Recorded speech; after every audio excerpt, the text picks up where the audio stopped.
अस्सलामुअलैकुम नाजरीन, आपका भाई ताहा एक नई वीडियो के साथ हाजिर है। तो दोस्तों, आपके भाई ने जगह जगह पर चूहे पकड़ने वाली खिड़की लगाई हुई थी और ख्याल रहे कि ये मैंने खिड़की चूहे पकड़ने के लिए नहीं बल्कि फैक्ट पकड़ने के लिए लगाई थी। और आज आपके भाई ने ऐसे ऐसे फैक्ट उस खिड़की में पकड़े हैं कि आप हैरान हो जाएंगे। बहरहाल कुछ फैक्ट इस सारे प्रोसेस में मर गए, ये जख्मी हालत में पाए गए, लेकिन उनको भी भाई ने कुछ ना कुछ ग्लूकोज के टीके लगाकर गुजारे लायक बना लिया है। नाजरीन, आप लोगों के कमेंट्स और प्यार हमें नई वीडियोस बनाने के लिए मजबूर कर देते हैं और मुझे ये देखकर बहुत खुशी होती है कि हमारी छोटी सी फैमिली इस सारे प्रोसेस से बहुत ज़्यादा सीख रही है। तो चलिए दोस्तों, इससे पहले कि मुझे कोई ऐसा कमेंट आए कि आप बोर करते हो, मैं अपनी वीडियो शुरू करता हूँ।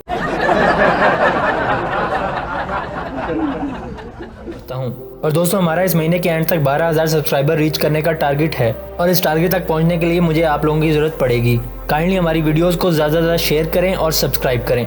जी नाजरीन, मैं समझ सकता हूँ अब मैंने एक लफ्ज़ भी वीडियो के अलावा कुछ बोला तो मेरी छितरोल शुरू हो जाएगी। तो लीजिए वीडियो शुरू करते हैं। तो दोस्तों, आपने कॉकरोचेस के बारे में तो सुना ही होगा और इन्हीं कॉकरोचेस की एक किस्म है जो कि उड़ सकती है और वो पर रखते हैं। तो नाजरीन, क्या आप जानते हैं कि रेंगने वाले कीड़ों में सबसे तेज उड़ने वाला यही कॉकरोच होता है, जो कि 1 सेकंड में 3 मीटर का फासला तय कर लेता है। और दोस्तों, नॉर्वे जो मुल्क है, वहाँ के लोग क्रिसमस के मौके पर अपने घर के झाड़ू छुपा के रखते हैं और इन लोगों का ऐसा मानना है कि क्रिसमस के टाइम पर उनके घरों से झाड़ू चोरी हो जाते हैं, जो कि एक खास किस्म की चुड़ैल चोरी करती है। और इसी वजह से पूरे मुल्क में क्रिसमस के वक्त पर कहीं भी आपको झाड़ू नजर नहीं आएगा।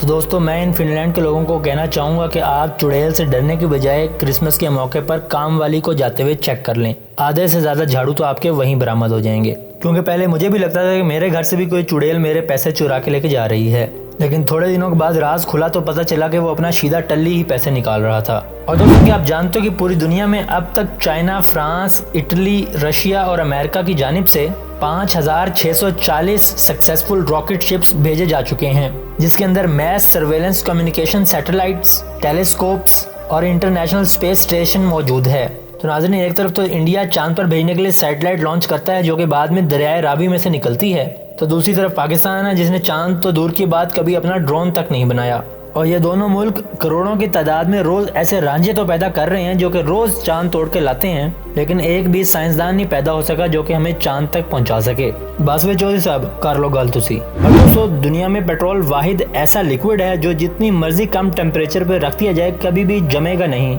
इसलिए आर्कटिक और नॉर्थ पोल से भी जो पेट्रोल एक्सट्रैक्ट किया जाता है वो जमीन से निकलने के बाद भी गर्म होता है। और एक हमारे मुल्क में पेट्रोल को ऐसी नजर लगी है कि वो अपना मुंह दिखाने के लिए राजी ही नहीं। ऐसे तो कभी नैब वालों के छापे पर सियासतदान नहीं भागते जितना पेट्रोल हमसे भाग रहा है। पेट्रोल भाईजान को हिम्मत करो, शक्ल दिखाओ, साड़ी टैंकियां सुक्की पहने। और दोस्तों, क्या आप जानते हैं कि पूरे पाकिस्तान में पंजाबी 38.78% लोग बोलते हैं, जबकि पश्तो 18.24%, सिंधी 14%, सराइकी 12% और उर्दू 7.08% बोलते हैं, जबकि बलोची 3.02%। और दोस्तों, पूरी दुनिया में इस वक्त 100 मिलियन लोग ऐसे हैं जो कि उर्दू बोलते हैं, जिसमें से आधी अमाउंट यानी 50.8 मिलियन लोग इंडिया और पाकिस्तान में रहते हैं, जबकि बाकी सारे पूरी दुनिया में फैले हुए हैं।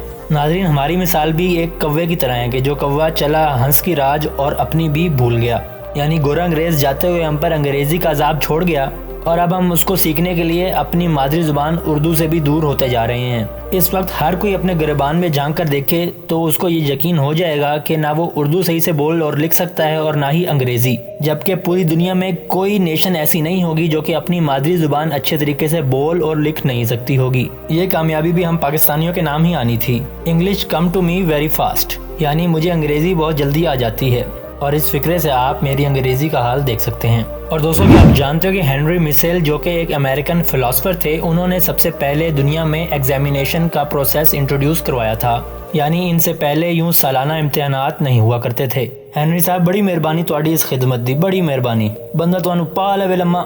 अच्छा सॉरी, असल में मैं जज्बात में थोड़ा इधर उधर निकल जाता हूँ और मुझे हेनरी साहब की शक्ल देखकर अपनी 9वीं की सप्ली याद आ गई थी। दोस्तों, बॉडी में सिर्फ एक ही ऐसा पार्ट है जिसमें ब्लड नहीं होता और वो है आपकी आंख का कॉर्निया, जो कि डायरेक्ट एयर से न्यूट्रिएंट्स लेता है और हमारा जिस्म इसको डायरेक्ट ब्लड सप्लाई नहीं करता। दोस्तों, क्या आप जानते हो कि क्लाउडियो डी वेरा जिनकी पैदाइश ब्राजील में हुई थी, उनकी पैदाइश के वक्त उनका सर उल्टा था, जो कि आप इन तस्वीरों में देख सकते हैं। और इनकी पैदाइश पर डॉक्टर ने इसकी माँ को ये तजवीज़ दी थी कि वो इसको मार दें क्योंकि ये काबिल इलाज नहीं है और पूरी ज़िंदगी के लिए अपाहिज रहेगा। लेकिन उनकी माँ ने हिम्मत ना हारी और उसको अच्छी तालीम दिलवाकर एक अच्छी नौकरी दिलवाई और अब वो एक अच्छी अकाउंटेंट की नौकरी कर रहे हैं और पूरी दुनिया में मोटिवेशनल स्पीकर के तौर पर जाने जाते हैं। और दोस्तों, क्या आप जानते हैं कि पूरी दुनिया में ऐसा कोई भी पार्क नहीं है जहाँ पर आपको लीगल तौर पर सेक्स करने की इजाज़त हो, और ये पार्क सिर्फ नीदरलैंड में वाक़ है जिसका नाम है वॉन्डल पार्क। और दोस्तों, क्वाकस नाम का एनिमल दुनिया का सबसे हैप्पीएस्ट एनिमल कहलाया जाता है। और दोस्तों, इराक की बुक मार्केट में रात को किताबें खुली सड़कों पर पड़ी रहती हैं और वहाँ के लोगों का मानना है कि किताबें पढ़ने वाले लोग चोरी नहीं करते और चोर कभी भी किताबें नहीं पढ़ते, तो इसलिए वहाँ पड़ी किताबों को किसी से भी कोई खतरा नहीं है। दोस्तों, दुनिया का सबसे पहला under water tennis stadium Dubai में मौजूद है, जहाँ पर आप अपने सर के ऊपर से मछलियों को गुजरता हुआ देख सकते हैं और आपके सामने इंटरनेशनल टेनिस का मैच चल रहा होगा। बस वही, दुबई के शेखों के पास इतना पैसा है कि उनको समझ ही नहीं आती कि कहाँ और कैसे लगाया जाए, तभी ये हर कुछ अरसे के बाद एक वक्री किस्म की चूस मार देते हैं। नाजरीन, यही पैसा अगर हमारे मुल्क के सियासतदानों के पास होता तो उन्होंने हमारे मुल्क और लोगों के लिए इतनी रज के करप्शन करनी थी ना। और मेरे कहने का मतलब है कि इतने ज्यादा काम और खिदमत करनी थी कि हमने खुश हो जाना था। वो असल में जज्बात में कहीं इधर उधर निकल जाता हूँ।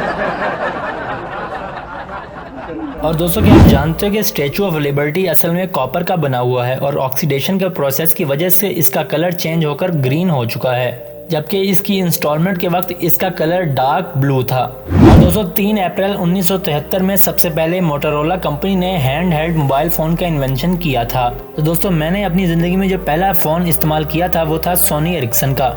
आप लोगों का पहला फोन कौन सा था, नीचे कमेंट्स में मुझे जरूर बताना। दोस्तों, एक बेबी एक दिन में 200 टाइम्स स्माइल करता है, जबकि एक खातून एक दिन में 72 टाइम्स स्माइल करती हैं और एक एवरेज मैन एक दिन में सिर्फ 8 बार ही स्माइल कर पाता है। बस में नाजरीन, हुन राजी हो, ना साइंसदान हमारे हक में है, ना कोई घर वाले, ना कोई दोस्त यार। हाय मैं मरते था गईया। और दोस्तों, क्या आप जानते हो कि लड़का और लड़की में बालिग होने की उम्र और खसूसियात अलग-अलग से वाज़े होती हैं। लड़कियां अमूमन लड़कों से 1 या 2 साल पहले बालिग हो जाती हैं और लड़कियां कॉन्टिन्यूसली 4 साल तक इस प्रोसेस से गुजरती हैं, जबकि लड़कों में ये लाइफ स्पैन थोड़ा सा ज्यादा है और इनको 6 साल लगते हैं अपनी प्रॉपर प्यूबर्टी की एज को रीच करने में। और दोस्तों, लड़कियों में अमूमन प्यूबर्टी की एज 9 to 14 ईयर्स के दरमियान होती है, जबकि लड़कों की puberty age 10 to 17 years age के दरमियान होती है। लड़कों में मेन हार्मोन्स टेस्टोस्टेरोन और एंड्रोजन होते हैं, जो कि मर्दों में डीपर वॉइस, फेशियल हेयर और मसल डेवलपमेंट में मदद देते हैं। और दूसरी तरफ औरतों के मेन हार्मोन्स एस्ट्रोजन और एस्ट्रेडियोल होते हैं, जो कि फीमेल बॉडी पार्ट्स को डेवलप करने में मदद देते हैं। और दोस्तों, यूएन की एक हालिया रिपोर्ट से ये बात वाज़े हुई है कि पूरी दुनिया में जितने भी टेररिस्ट मौजूद हैं उनमें से 75% टेररिस्ट पेशे के लिहाज से इंजीनियर हैं। और दोस्तों, अगर टैप वाटर को जमाया जाए तो वो एक वाइट कलर की बर्फ के तौर पर जमेगी, जबकि बॉइल्ड वाटर को जमाया जाए तो वो एक ट्रांसपेरेंट बर्फ के तौर पर जमेगी। दोस्तों, क्या आप जानते हैं कि ब्रिटेन में पाए जाने वाले ब्लैक टोमेटो में एंथोक्यानिन्स एंडोक्सीडेंट्स होते हैं, जो कि कैंसर, डायबिटीज और ओबेसिटी को लड़ने में हमारी मदद करते हैं। और दोस्तों, आपने कभी ये गौर किया है कि आग का कभी भी शैडो नहीं होता? इसकी वजह ये है कि आग खुद एक लाइट का सोर्स है और ये खुद का कोई शैडो नहीं रखता। दोस्तों, आपने ये बात नोटिस की होगी और लोगों से शिकायत भी सुनी होगी कि ड्यूरिंग फ्लाइट हवाई जहाज में खाना मजे का नहीं होता। और इसके पीछे की असल वजह यह है कि जब आप किसी हाइट पर होते हैं तो आपकी जुबान के चखने की क्वालिटी 20 से 50% ड्रॉप कर जाती है, जिसकी वजह से आपको हर किस्म का खाना बदमजा और बुरा लगने लग जाता है। दोस्तों, अब आपको मैं एक बहुत इंटरेस्टिंग बात बताता हूँ, वो ये कि दोस्तों, आप 2018 के कैलेंडर को 2029, 2035 और 2046 में दोबारा यूज कर सकते हैं, क्योंकि ये तीनों साल बिल्कुल सेम 2018 की तरह ही होंगे। और दोस्तों, अब बारी है पिछली वीडियो में पूछे गए सवाल के सही जवाब के शाउट आउट्स की। तो लीजिए, शाउट आउट्स हाजिर हैं। सही जवाब देने वालों में शामिल हैं Mohammad Zaid, Irzam Rasool, PUBG agents gaming, king Arsalan, Mohammad Saleem, पहली फुर्सत से निकल, अच्छा भाई निकल जाता हूँ, गुस्सा क्यों हो रहे हो, clip city, Mohammad Qasim, Hammad Abir, Sarfaraz Ali, gamer play channel, unbelievable things, AH gaming, Jawad Baloch, Syed Ali, Umar Younus, Sara gamer YT, Naruto AMVs, Savio Cecil, Mir Atif, crazy cartoons K&H। तो दोस्तों, ये थी आज की वीडियो। उम्मीद करता हूँ आपको हमारी ये वीडियो बहुत ज़्यादा पसंद आई होगी। हमारे इस मुनफरिद चैनल फैक्ट्री को सब्सक्राइब करना मत भूलिएगा और साथ में मौजूद घंटी के बटन को भी दबा दीजिएगा। आपसे मुलाकात होगी इंशाल्लाह अगली वीडियो में। तब तक अपना ख्याल रखिएगा। खुदा हाफिज।